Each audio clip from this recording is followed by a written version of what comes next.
hello ભલો લે નિકામલા બધા સારા છે સબ ઠીક ઠાક એવું કહેતો હતો કે છે ને આજે મંડે બરાબર એટલે વીકેન્ડનો થોડો થાક બી હોય ને એને હા તો એ લોકો પછી હું કર્યું ખબર નાસ્તામાં એકદમ સિમ્પલ સ્ટ્રેટેજી એ કરી દીધી પણ હેલ્થી વસ્તુ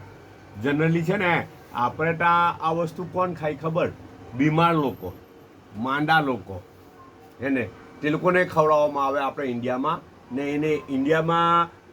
ને બર્મામાં બી જો કે બીમાર લોકોને માંદા લોકોને ખવડાવવામાં આવે બર્માની જે હોસ્પિટલો હોય ને મોટી મોટી જે સરકારી હોસ્પિટલો તો તેમાં રંધાય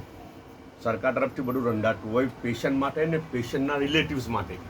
તો બધા તે જ ખાવ ને હોસ્પિટલનો સ્ટાફ હોય તેના માટે બી તો બધા તે જ ખાવાનું હોય શું ખબર ને ત્યાં હોસ્પિટલમાં ખાલી નહીં પણ ઓવરઓલ બધે બધ ખવાય આ વસ્તુ આપણે ત્યાં ખાલી બીમારો માટે ત્યારે ત્યાં બધે બધ ઓવરઓલ બધાના માટે બધા એ વસ્તુ ખાતા હોય છે ગમે ત્યારે ખાય સવારે ખાય બપોરે ખાય સાંજે ખાય કોઈ ટાઈમની લિમિટ બી નહીં શું ખબર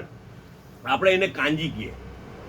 ઇન્ડિયામાં એને કાંજી કે ચોખામાંથી બનાવેલી આવે ભાતમાંથી બનાવેલી આવે પેલી કણકીમાંથી ટુકડા ટુકડા આવે ને ટુકડા રાઈસ તેમાંથી બનાવેલી કાંજી આવે અંદર ધાણા લાખેલા આવે ને બ્લેક પેપર ને સોલ્ટ બીજું લગભગ તો આઈ ડોન્ટ થિંક સો કે બીજું કંઈ હોય કદાચ વાઇનેગર કોઈને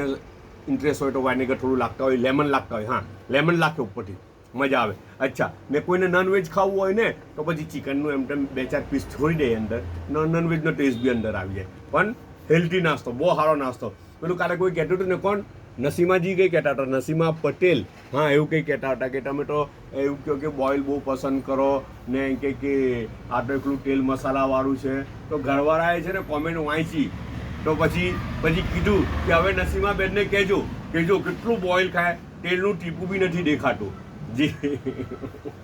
અચ્છા ને બીજું હું ખબર